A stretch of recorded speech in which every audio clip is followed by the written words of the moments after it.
All right, it's clicked. We're here. Welcome in, everybody. This is this AFC South show number 253. Post-draft reactions, laughing at mock draft, or not mock draft, but final draft grades, because who actually knows how these people are going to turn out. But my name is Curtis Brown. With me, as always, my resident co-hosts here. Up at the top right, we've got Isaiah, 1/3, third and teal. If you're a Jaguars fan, go check him out. But down at the bottom right, we've got Justin, 1/2 of Unstabled, 1/3 to 1/2 of Kingmaker Sports. If you're a fantasy football guy, go check that out. And he's 1/2 of Tag Team Talk. So busy man. And he's just like, how many kids you got? Too many? Just too many. Nah, and then just stays busy. Down at the bottom left, we got Christian, 1/2 of Titans Table for 2. If you're a Titans fan, go check him out. Gentlemen, let's talk about the idiocy behind the idea of an immediate draft grade for guys who have not even done anything except for be selected by their respective teams. So the Jags draft grades being what they are, I'm just going to read these off. This is from ESPN, NBC, CBS, Fox, and NFL Network, or NFL.com, rather. C from ESPN, D+ from NBC, C+ from CBS, D from Fox, and NFL.com gave them a B. In a draft that kind of felt like everybody was reaching. Like after the top 10, it was kind of like,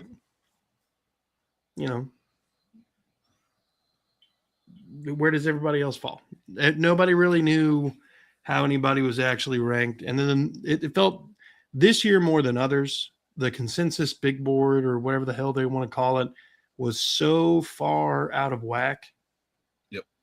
That it begs the question of, what metrics are the NFL scouts using that the media is not? There's got to be something. Knowledge. Scouts know what they're doing. Yeah. Oh man. Yeah.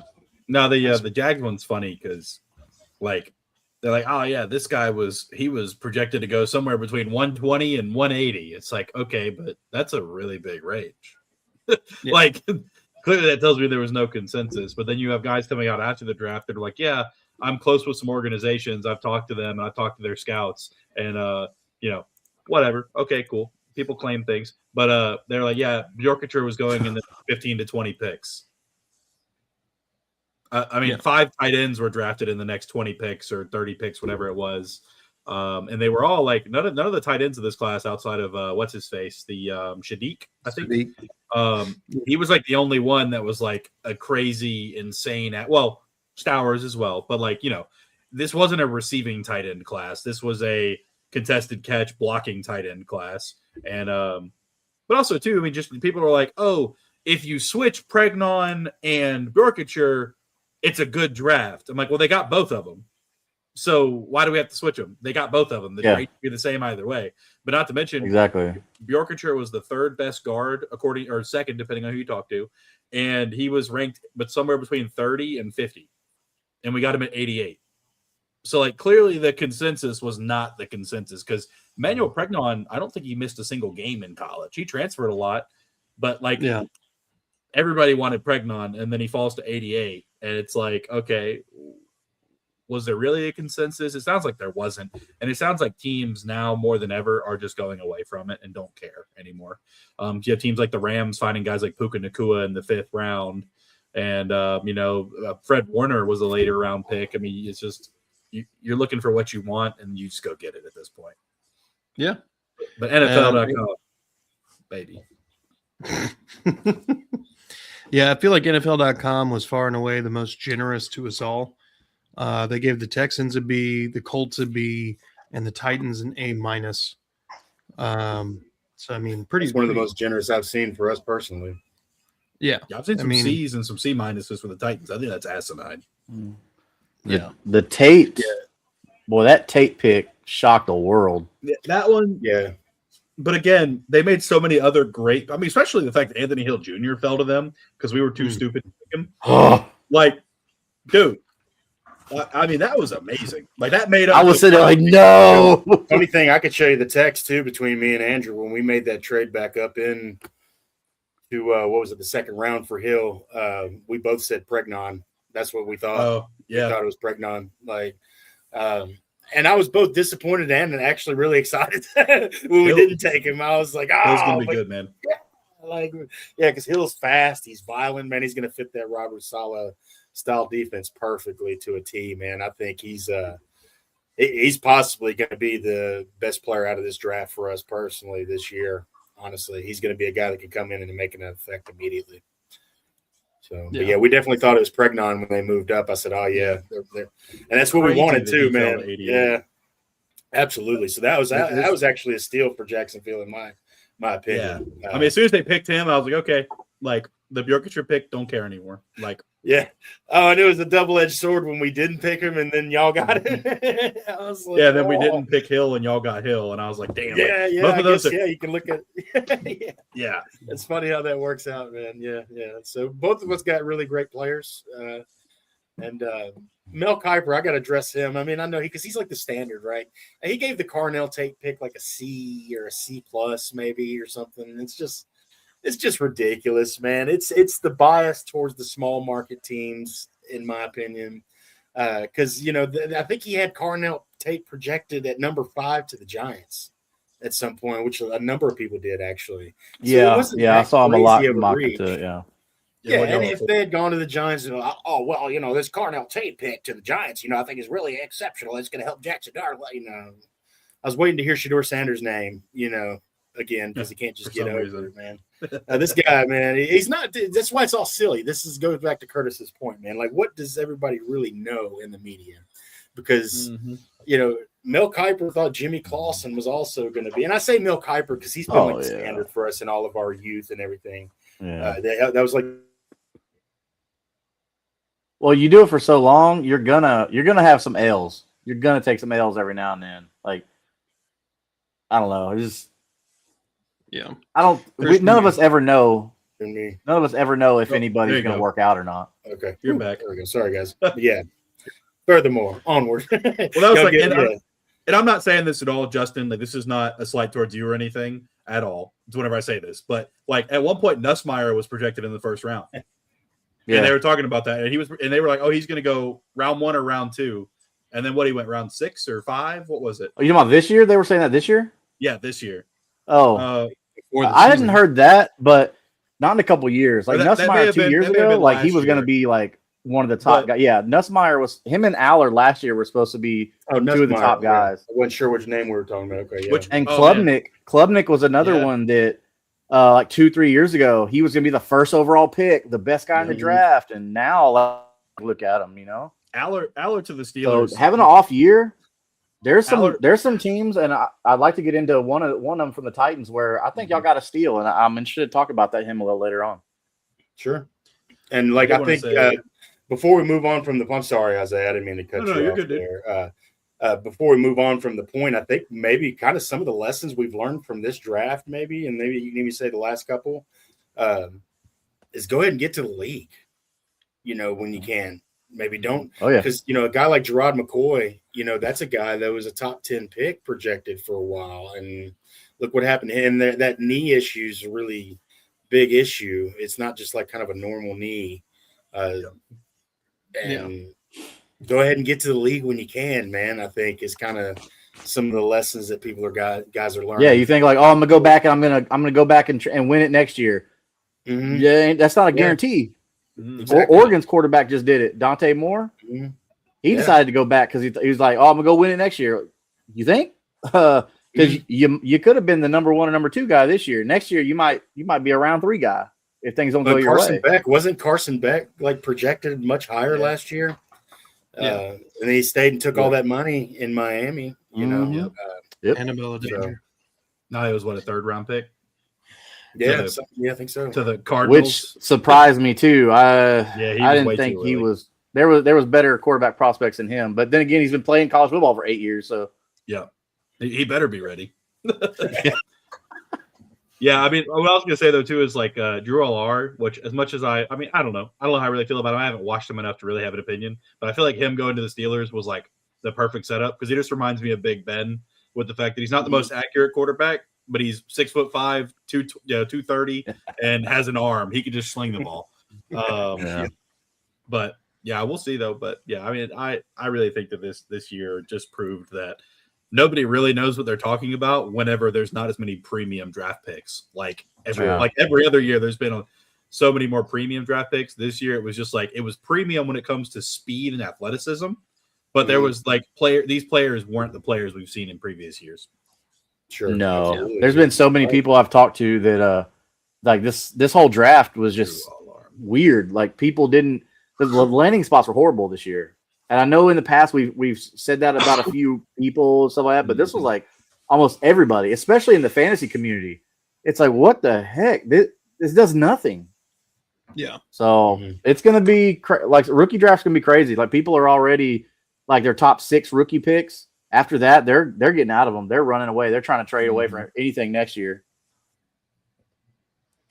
All right. Let's see. All right, so the Titans draft grades were C+, C, C, B+, and A-, and that's ESPN, NBC, CBS, Fox, NFL, respectively. I don't agree with that assessment. Again, all of this is just kind of. Could you read those again? I think I only heard the last two with a slight lag there. Am I fucking up here? No, you're good. It could be on my end. So ESPN gave Tennessee a C+, NBC a C, CBS a C, Fox a B+, and then NFL.com A-. Okay. They gave this is the Colts grades. ESPN B+, NBC B+, CBS B-, Fox B, NFL.com B. And then Houston got from ESPN C+, B- from NBC, CBS got a B, Fox C+, NFL B. But realistically, in a draft that felt so top heavy, like really outside of the top 10, top 20, everybody else was kind of subject to change. You know, I felt that way about this draft more than I have in any other years in recent memory, honestly. 2020 maybe being the closest in retrospect, but I don't know. Anybody else want to go in on draft grades real quick? I'll start. So the Colts getting a B, pretty much consensus across the board. I do agree with that because all the needs going in were edge, linebacker, safety, offensive line, and wide receiver, and they hit every one of those in this draft. So, like Jeff and I have spoken about on the show before, that Chris Ballard, this is like he knows that he's already living on borrowed time. It's probably because of Jim Irsay's passing that they said, hey, we don't want to shake it up, let's do it again. But he hit every position of need. So, but he didn't just hit every position of need. He got a decent player. He didn't get the number one at any position, but he got guys from quality schools.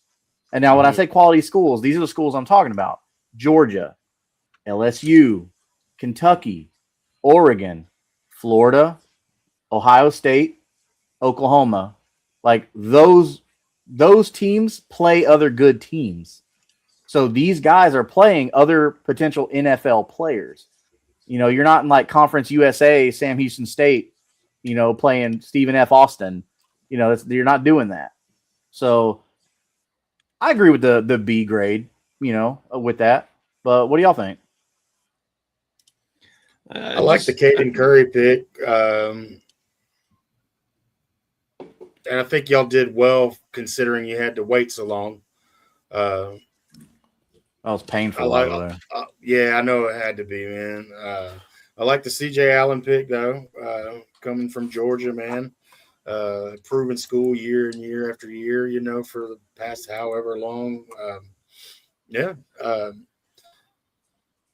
I think it's fair, I guess, considering so. But I mean, I'm trying not to be biased here, just looking at it on paper, I like a lot of the names you got actually.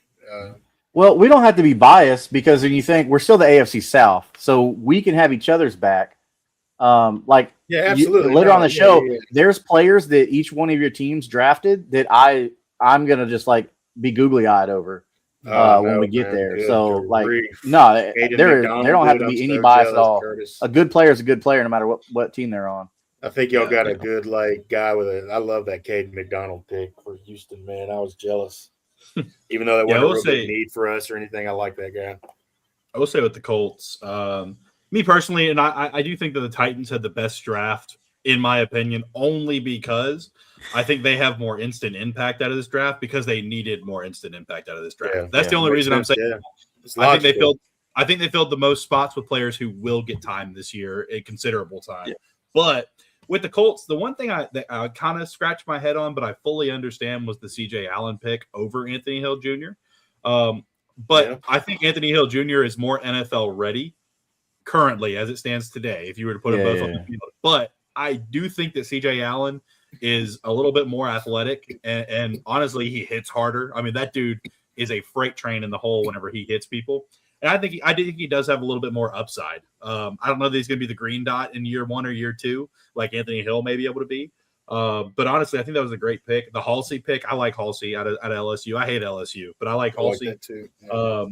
And then, I mean, overall, the DNs, you got a little bit of athleticism there. The running back, I like Seth McGowan. I thought he went way later than I expected him to. I was going to ask how Justin felt about that pick, actually. I'm glad you brought that up. So up. he fell for good reason. Like, he's got, like, some criminal stuff in his background. Like, from what I was reading, like, a robbery thing. It's like some things college kids normally don't get. You know what I'm saying?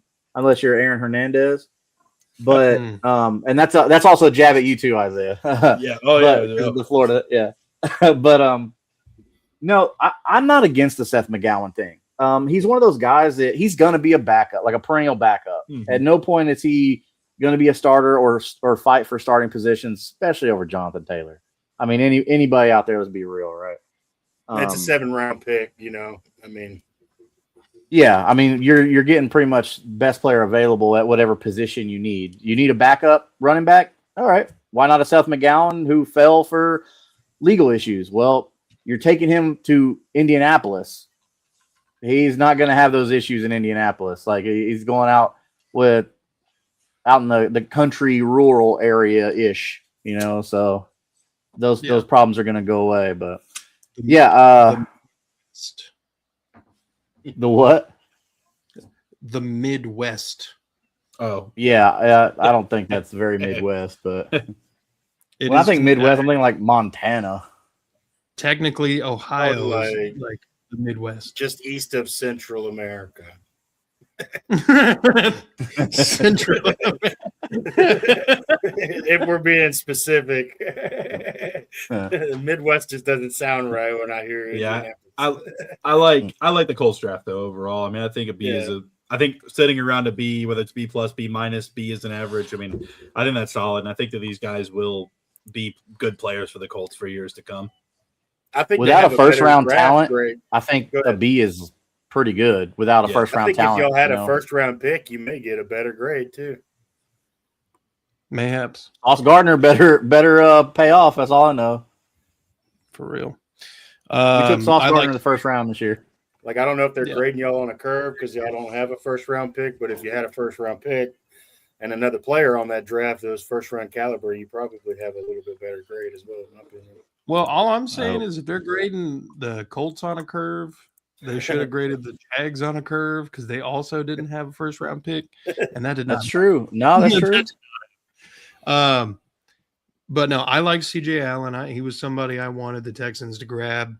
Was kind of upset that we let him fall that far. But Tell me about it.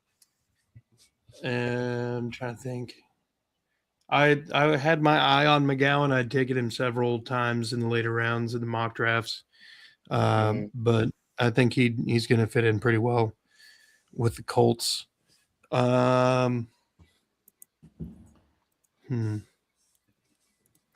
Okay. Well, let's talk a little bit about our 2026 draft class and who is going to give us some immediate impact. Isaiah was talking about it earlier. The Titans probably drafted the most players who are going to have an immediate impact, but that does imply that the other drafts or the other teams did draft somebody who could have some impact. Maybe not as much or as soon, but we'll save the Titans for last because I feel like that whole draft is going to be included in that. A good part of it for sure. At least three-quarters of the draft. But Justin, of the draft class for the Colts, who do you think has the best shot for immediate impact day one? I mean, I imagine that's CJ Allen, right? Yeah, CJ Allen immediately goes in as the starting linebacker there, especially with our departures. Oh, it kind of hurt a little bit, but now I'm not so upset about it. You get a proven guy, out of a proven school, good program, Georgia. I mean, ask the Eagles what they think about Georgia defensive players, and then get back with me. 6 foot, 230 pounds. I mean, the guy's built to play linebacker. So according to everything that scouts are saying, he always finds himself in the right position. You know, it worked out for the water boy pretty well, so that's a good sign. He's really good in zone coverage, and he's decent in man coverage. But if my linebacker is not good in man coverage, like I can live with that. But zone, you better be pretty decent. But as far as CJ Allen, yeah, he goes in as a day one starter, no questions asked. AJ Halsey, depending on how camp goes, Halsey could easily be a starter if he goes out and has a really good camp. Because I mean, he's got to beat out Hunter Waller, Jonathan Owens, and Janae Thomas. Not really any competition for him. He could beat those guys out easy. So he should be playing beside Cam Bynum to start the season. I was a big Hunter Waller fan coming out of Wisconsin last year because he played that hybrid safety linebacker position that Lou Anarumo likes. But nah, give me Halsey all day. 5'11", 215, ran a 40.452. Like the guy's got speed. A great size for a safety. Good speed, run stopper, like hard hitter. So he could use a little work on his man coverage, but he's a safety, so I'm not worried about that. So I like it. I think Halsey and Allen are going to be coming out of camp. Okay. Isaiah, what Jacksonville drafted players are going to have some immediate impact? So I think mine, honestly, I think the pick that everyone's going to say is Emmanuel Pregnon. I disagree with that. I do think there's a chance, and there's a good chance that he starts, and I really want him to. He could win that starting right guard spot because he's not going to start at left guard with Ezra Cleveland, who's considered a good guard, whatever, blah, blah, blah, blah, blah. Patrick McCarry, kick rocks, don't care. But the two tight ends that we drafted, I think that Bjorkacher and Koziel or whatever, I do think that both of them are going to slot in and really, because I mean, our GM literally came out and said, yeah, the trend of the league is 12 and 13 personnel, and we're going to be following that trend, and then we showed that in this draft. Not to mention that something that they don't really talk about is Bjorkacher. I saw a funny stat on him. So he only had like 22 receptions last season or something along those lines, and everybody keeps saying he was underutilized. He had like an 82% separation percentage. The dude was always open. They showed so many reels of the quarterback like looking at him and just not throwing the ball to him and like trying to throw 50-50 balls to dudes in the red zone. But I think that those guys are going to come in and get significant snaps early. And both tight ends have a 75% plus contested catch percentage, which means red zone. I mean, because Kazoil is 6'7" and Bjorkacher is 6'6". So I do think red zone production is going to be there as well. Something I wanted to bring up about the Bjorkacher thing, because it's also being brought up about the Texans' second-round draft pick, Klein. Yeah. George Kittle, his final season in college. Anyone want to take a guess what his college stats were? 18 catches, 260 yards. Pretty much. George Kittle. It was Wow. low. It was not good. It's like Was he hurt? No, he's played the whole season. 22 catches, 4 touchdowns, and like 290 yards or something. Yeah, almost identical. It's tight end production in college doesn't necessarily equate to tight end production in the NFL. It just depends the kind of system that they're in. A lot of times you're going to see your best tight ends coming out of a system that's predominantly run blocking or, hyper efficient passing. And they won't get a lot of targets because, they're doing a lot of time blocking. But, Yeah. All right. As for the Texans, I don't know that Klein has an immediate impact, although he is technically in a battle for tight end two. Yeah. But Caden McDonald out of Ohio State, second-round draft pick, absolutely going to have an immediate impact on this defense. Whether or not he's a starter doesn't matter. With the amount of rotation that the Texans' defensive front goes through every game, everybody pretty much gets 50% of the reps, like an even share, I should say. So McDonald, immediate impact. Rutledge, there's a world where he becomes the center, and then he just takes over for Jake Andrews, and that's the quickest way for him to become an immediate impact. Or he just outright beats Wyatt Teller out of a job. I mean, that's the only other option. The rest of this draft kind of felt more like let's get some depth in here that's younger, that is cheaper, and maybe we can push some of these older guys off the roster in camp. That's kind of what it feels like with Weiwu, Weiwu, the guard / center out of Oklahoma that we drafted in the 4th round. The best last name phonetically I've ever heard. I mean, the fact his name sounds like an ambulance is amazing. And then 5th round selection, Ramsey out of USC. He's a safety. I could see him working his way to being the Jalen Petrie backup. And that's the extent of the immediate impact he's going to have, because it's not like he's going to be able to start over Reed Blankenship or Kalen Balak immediately. But he could definitely be the backup Petrie. And with that, let's turn it over to Christian.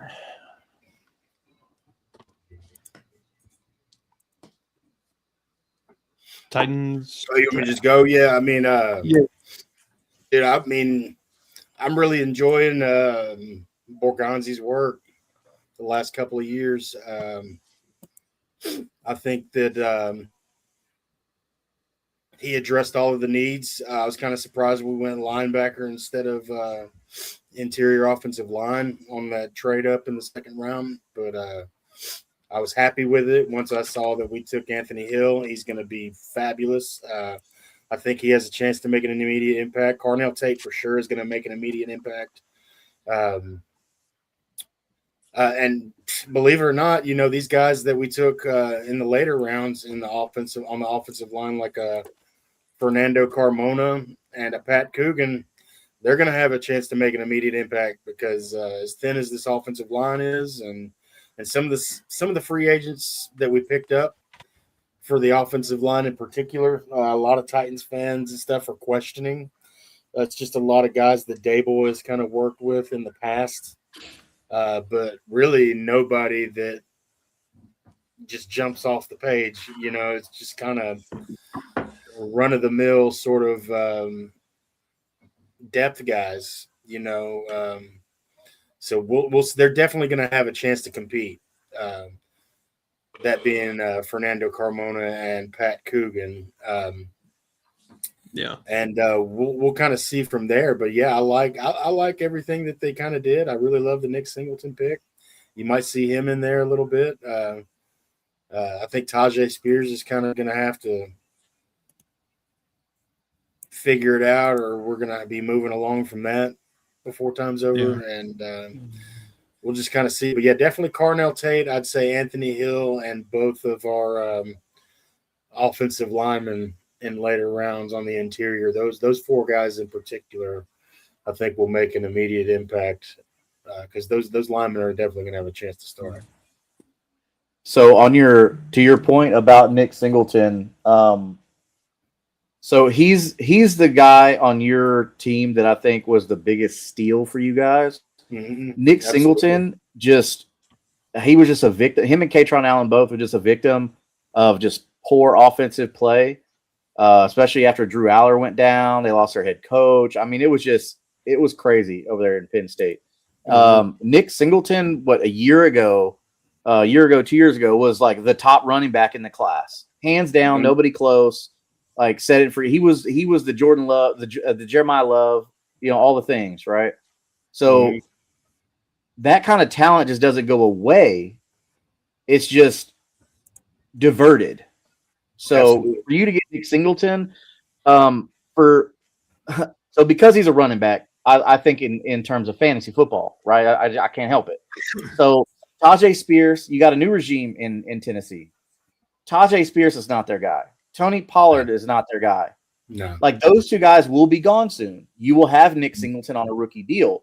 And if Nick Singleton can find himself, the Nick Singleton of 2024, if he can find himself, you are going to see an amazing starting running back in Tennessee. Mm-hmm. So Absolutely. Get ready because you guys he's very versatile, man. He's strong. He's fast. He can help you in the pass game. He's a powerful, speedy running back, man. He's very underrated, I think, in this draft. And I think, I believed me and Andrew have loved the organization in the last couple of years as far as the front office. And, it's going to take a couple of years to see what the coaching staff and everything that they've hired, see what they do. But this is the first time in a long time, actually, in Tennessee where we have a GM that has his coach. We've had a lot of forced marriages in Tennessee over the last few years. Firing GM, then head coach, then GM, then head coach, and then it's been a back and forth, and it's been a lot of that going on. So I like that we have a GM with his guy in here, and I've really appreciated the last couple drafts, and I believed when they said that they had a plan or a backup plan for whatever happened. I do think Jeremiah Love was the pick if he didn't get taken by Arizona. And then I think they pivoted and went wide receiver, and just kind of the dominoes fell from there. And I think Nick Singleton was one that obviously they had in the back of their mind. If he's there in the later rounds, then we're going to go ahead and snag him. And I think you're right. He could be a big steal here in a couple of years when we look back. Got a question in the chat for you, Christian. What does that mean? What I like? What I know it to mean? Before we just blown pivot into the next topic, which is undrafted free agency, do we have any final comments on the actual drafted players for our teams? For our teams, I think it was said. Okay. I love the Pat Coogan and Nick Singleton picks in the end, man. I think those are two guys in the later rounds that we might really appreciate that we took. Heard. All right. I like the Jeremy Bernard pick for the Browns, though, as far as other teams. Nah, fuck those other teams. So I'm looking at the undrafted free agency list here for each team, and I want to point out a couple things with the Jaguars. Joey Aguilar, former volunteer quarterback, is undrafted free agent, signed with the Jaguars. And also, they signed Brian Thomas Jr., defensive end. With a Y. Yeah. So now they get 2 Brian Thomas Jr.'s. I don't think it's going to make it any less confusing. It's like, hey, BTJ, get over here. Okay, cool. No, defense, BTJ, Bray. Come on now. All right. So of the UDFA's Obviously, there's not a lot to talk about. Most of these guys will never make anything more than the practice squad. A couple of them might make the actual roster. Hell, one of them might surprise us one day. I'm sure as hell. I'm pretty positive nobody thought Fred Taylor was going to be anything when he went undrafted, and the same thing with Arian Foster. So, for the Texans, I think we signed Noah Whittingham, I think is his name, the running back out of Oregon. It's not on this list here, but I keep seeing his name attached to our undrafted class. I think if there's anybody in this undrafted class that could actually do anything, it would be him, because realistically, outside of David Montgomery and Woody Marks, who are both over the age of 25, I think Woody Marks is about to turn 26. I just, there's a wide open area for another running back to come in. Right. What about you guys? Well, I guess I'll go ahead and go. I'll give you two names out of the list of guys that we picked up. Tyron Montgomery being one, wide receiver out of John Carroll. Yeah, smaller school, but if you saw the Senior Bowl, he was the best player on the field, arguably. Big guy, big wide receiver. I think he has potential to maybe come in here, especially a place like Tennessee, and get a slot here on the roster and maybe make something. And I like Bishop Fitzgerald, safety out of USC. Those are the two guys that kind of jumped off the page as far as undrafted free agents for us. But definitely have my eye on Tyron Montgomery for sure. Heard. Justin? I don't know what the question is. I'm not gonna lie to you. Undrafted free agents? Your You favorites? think? You got any favorites? I'll come. Oh, back to you. favorites. Yeah, Okay, yeah. appreciate it. I'll come back to you. Isaiah. I know we touched on the connections there, but anybody in the undrafted class that you're like, this guy could stick around? Yeah, I really hope that Joey Aguilar ends up being our backup quarterback instead of Nick Mullins, because he's terrible. And honestly, Aguilar, I mean, he was a solid quarterback in college. Not great, not bad, just solid, I do like the Jamari Taylor. Jamari Taylor out of Virginia. I thought there was a chance he went drafted like 6th, 7th round, but he ended up falling out. He is considered like a top, undrafted free agent according to sources that I don't have time to pull. But I do like him. I think DJ Dallas, I think his days are short. I don't really think he's going to be around for very long. I do think that Jamari Taylor can take that role and become our kind of RB4 / like a return man. And then last but not least, it was the safety. Devin Neal out of Virginia. I do like Devin Neal. He's 6 foot 214. He's a big physical safety. He's not really like a wide open, keep up with anybody no matter how fast they are kind of guy, but he's a decent box safety that can come in and potentially get a 53-man spot, or at least stick around on the practice squad and get a chance down the line. Heard. All right. Justin, do you have enough time, or do you need me to stall?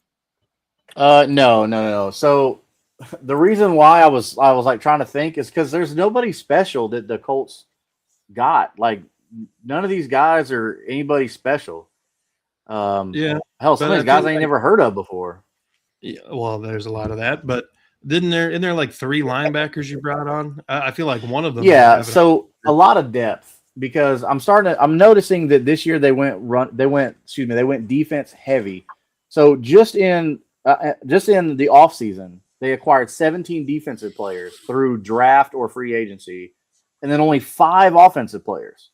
So that tells you where they've been leaning. So for them to get in and draft 5 defensive guys, and then also bring in another safety, another linebacker, another defensive lineman, another linebacker, another defensive end, like, they're really trying to beef up this defense for Lou Anarumo, just in case the offense, if they have Daniel Jones issues, they can lean on their defense. Kind of like how, teams like the Texans, who've had just amazing defenses, even when CJ wasn't doing so great, were able to keep them in games. So Yeah. Houston's giving them the recipe, and now they're trying to bake the cake. You know what I mean? So Yep. I do like the Wes Weeks pickup though. The LSU defensive players typically tend to be pretty good. Yeah. I don't see how you can go wrong with guys from big schools because they're seeing quality competition. Yeah. All right. Well, look, like we mentioned at the top of the show, we don't believe that immediate draft grades are any sort of logical thing that anybody should practice. However, once we've got a little bit of a sample size, draft grades kind of make sense. So with that, gentlemen, if you have the list of your 2025 drafted players, let's take a look here and throw some grades down. If you guys are ready and down to clown. I'll lead us off. So We're grading our own draft. Our own draft. I think you should probably grade it based on need at the time. Need at the time, impact, and maybe if they had like an astronomical statistical year. You mentioned the highlight of that, but I'll start us off. Jaden Higgins, the top of the second round, pick 34. We needed somebody to kind of complement Nico Collins and in an emergency fill in when he's unavailable. Jaden Higgins did a pretty good job of complementing. He didn't necessarily step all the way up to being a full replacement of Nico Collins. I don't think most people are expecting that immediately anyway out of young wide receivers. But for me, I think he at least raises the floor of the draft class as a whole to a B+. So, and then do you guys just want to do like one team at a time, or you want to go like pick by pick here? One team at a time is probably the fastest way. All right. So I'm going to give Higgins a B+. Ursery, I'm going to give him a B- because it's hard to play the offensive line, and they moved him around a lot.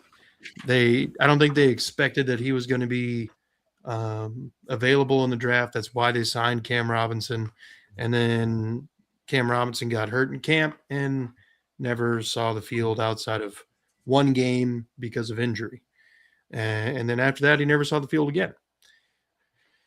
So B- for Ursery. I'm going to give Jalen Knoll a C- just based on how poorly they used him. It took him forever to put him in special teams roles. They rarely threw him the ball. When he did, he was doing things. He was doing electric things. The man is fast as hell, and it made no sense why you weren't trying to give him the ball. Jalen Smith, corner out of USC. He did not play but 4 games, so I'm going to probably put a C here because, TBD. Woody Marks, I'm going to give that an A-, not because I think he's the running back of the future, but where you took him at, round 4, and he was the primary bell cow running back for you. Pretty hard to find one of those in round 4. A lot of those guys don't tend to work out. Jaden Reed, a 5th-round selection, safety out of Penn State. He started a few games, also dealt with injury. I'm going to go C+ because when he did play, there was actual impact. He had a couple turnovers. Graham Mertz, F. I don't even know why they drafted him. Keontae Hamilton got hurt in training camp. He's TBD. And then Luke Lachey was practice squad the entire year. I'm going to say F, even though it's the 7th round, and it's not like he was supposed to have a hell of a lot of impact anyway. So altogether, I'm going to give the Texans 2025 draft B-. All right. So who wants to go next? Not me. I'll go ahead. Okay. All right, Andrew. I'm sorry, Christian. Reflexes, man. I'm sorry. See the Titans guy in the bottom. I'm gonna give the Cam Ward pick. I'm gonna go B+ at the same. I'm trying not to be biased here, boys, so I'm probably gonna go a little low on what I might think. we'll go A minus because you needed a quarterback. I think he is the guy of the future. I think especially he hung in there with a tough schedule and a tough roster, man. And he showed up every week and he did some amazing things. Just obviously wasn't going to do too much with what he had, but he showed up every week. He was a leader. I think he's a leader. I think he's got that in him. And to be able to lead the team as a rookie like he did, not just he was the voice in the locker room and in practice a lot. I think he's the guy. I think they picked the right guy in the first round, first overall. Some may argue that, but I'm gonna give him an A minus. Femi Oladejo, man, I guess I gotta go maybe B minus, C plus in that area because he's a project. I like him a lot, but taking project players that high, a little rough. So we'll go C on that. Actually, I'm trying to do these on the fly, guys. So bear with me. Kevin Winston. I like him a lot, but I got to keep him at about a B because of the injury concerns, and he dealt with that a little bit as well last season. But once he was on the field, he was good. He's great. I think he can be a great player for the Titans going forward as long as he can stay healthy. That's always a major concern for all players, right? It's our best ability is the availability. Chimere Dike, I got to give it an A, man. Pro Bowler. Amazing special teams player. I think he's our special teams guy going forward for the next few years for sure. And Bones Fossil, obviously, man, what an excellent special teams coach, man. Having those two together, I think he's going to be electric for a couple years. I think we're going to have a lot of fun in special teams. I also have to give Gunnar Helm an A minus. I like that pick. I love Gunnar Helm. He's our tight end. This was a good draft for us, boys. I was so happy last year, especially as the season went on, even through a tough year. I like Gunnar Helm a lot. He's our tight end for the future, I think. He's another target for Cam Ward. Reliable target, tight end out of Texas. Love him. Excellent guy, man, as well. Got a good head on his shoulders, and you always love that, which I think actually that goes for all these guys on this list. I think I always appreciate when you don't get a problem in the locker room, like Jerry Sneed and guys like that. I hate having that. That's one of my biggest pet peeves. I can't stand a player who's going to be extracurricular with issues. Alec Aomanor, I'm going to give a B minus. I think he's proven that he could maybe be a solid wide receiver too. I don't think he's ever going to be your guy. Definitely don't think he's a WR1 material, but I think he proved that he could be a solid wide receiver too. So I am going to give that a B minus. I'm going to give Jackson Slater, the offensive guard out of Sacramento State. I'm going to give that a C plus because you just got to see more. I think he has potential to be a starter for a long time coming, but we got to see more. I think he's a gritty guard that you like up there up front, and he provides. He provided a lot of protection. The offensive line, especially some of the younger guys, got a lot better towards the end. Like a Latham and a Jackson Slater and Skoronski's been really good. It was really bad in the first half of the season, but the offensive line kind of started to gel. But I got to see more out of a Jackson Slater before I can really give you a definitive grade on that, to be honest. And Marcus Harris, I'm going to give that a B to B minus as well.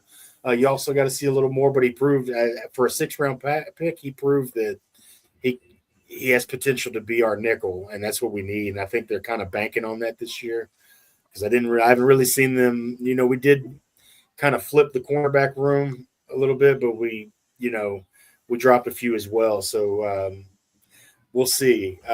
That nickel, I think they're really banking on a Marcus Harris, and he showed a lot of potential last year, man. He was really fun to watch. So I got to give him a B minus, man.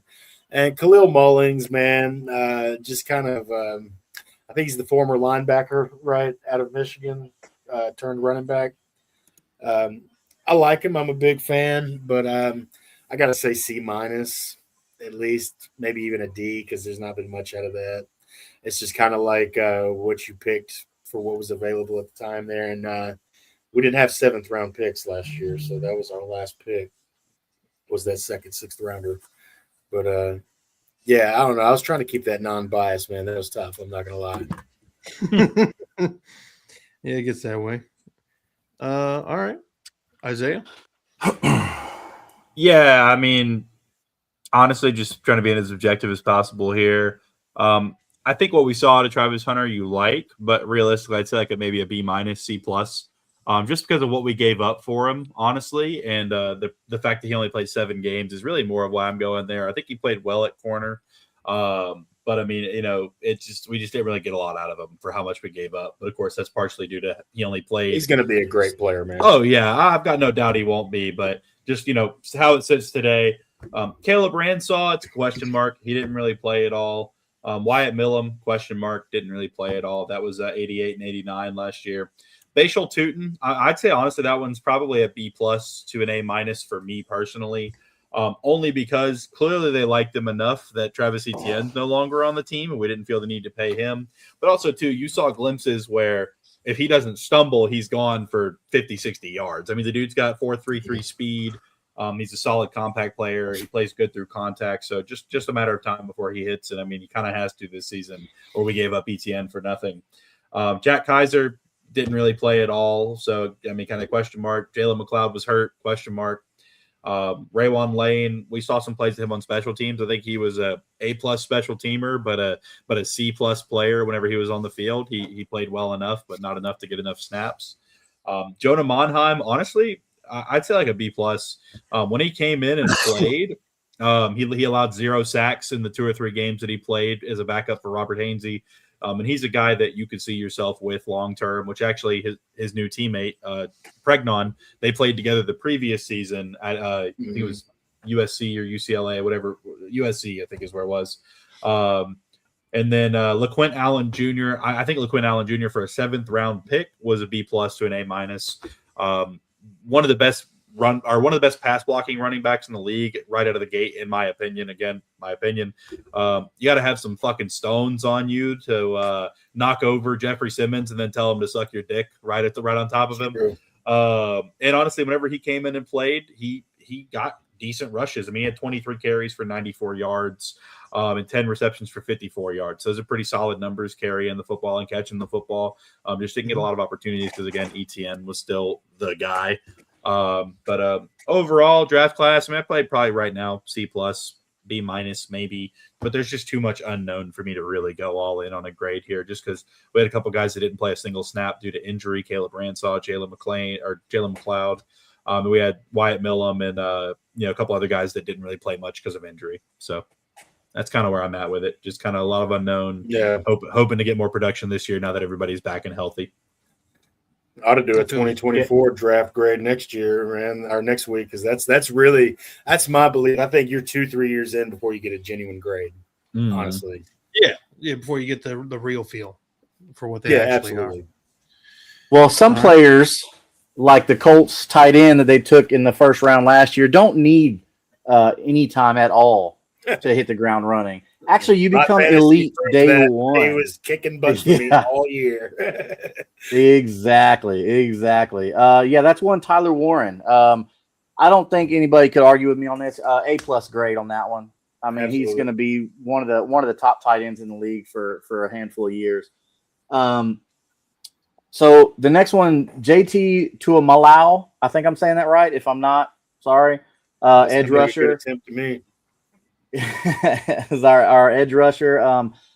He rotated a lot. We had a lot of talented edge rushers. The past couple drafts, we've gone edge early. So I would have liked to give him better on that just based on talent alone. But because he was in a rotational system, I gave him a B+ on that. Because I gave him the B+ only because I didn't want to take away from his talent and what he contributes. Because when he's in there fresh, he produces. So that's why I gave him a B+ on that. And in round 3, to a guy that I love and still do, Justin Wally, cornerback out of Minnesota, I gave him a B- only because he got injured in camp. But normally I would have gone C+ because of the lack of production. But there might be some big news with one Mr. Kenny Moore soon, demanding a trade and getting approved to go seek that trade. So for that reason, I gave him a B-. They had big expectations for him before he got hurt. We'll see what 2026 holds for him. In the 4th round, took Jalen Travis, offensive tackle. I gave him a B because, one, I wasn't crazy about the player. Not that I didn't think that he was good. I just thought like he wasn't the right guy. But he started some games for us, and at 6'8", 340, I mean, the guy's amazing. The guy's big. He was able to step in there as a rookie and start some games for us, and it worked out really well. He showed a lot for me. So for that reason, I gave him a B. Not a B+, not a B-, just a B. And we'll see what happens in 26. Another guy that I really was very happy that we got was DJ Giddens, running back. I gave him a B+ because, yeah, he's a RB2 behind Jonathan Taylor. But listen to what I just said. He's behind Jonathan Taylor. So with that, he's not required to do much. Your offense should run through Jonathan Taylor. When DJ Giddens got in there, he had great command.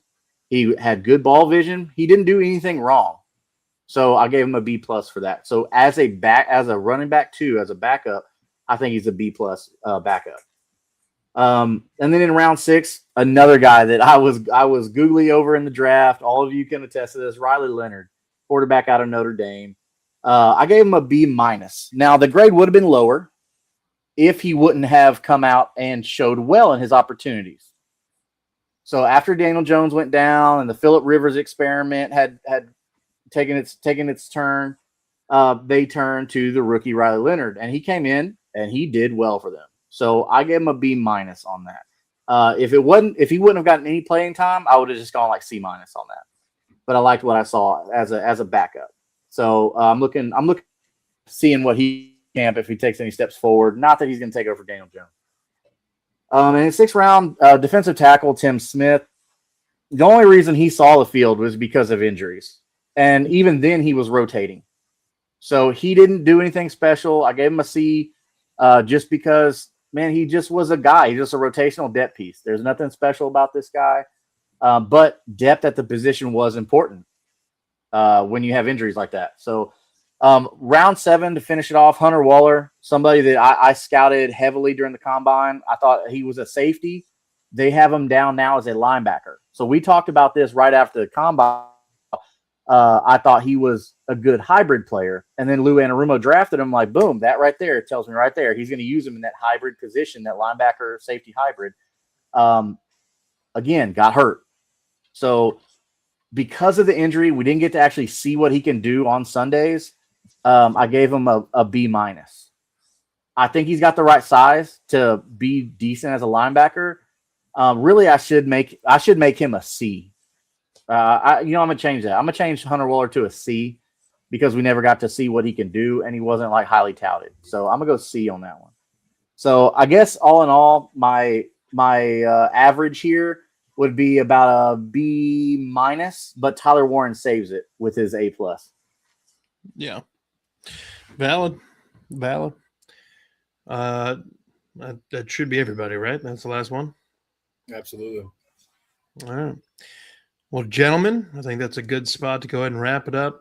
Christian, you brought up a good idea. I think we will grade 2024 next week, and then we might even work all the way back until I don't know if anybody's got anybody from like 2018 or not still on the team, but you could go back to 2012, man. You know what I mean?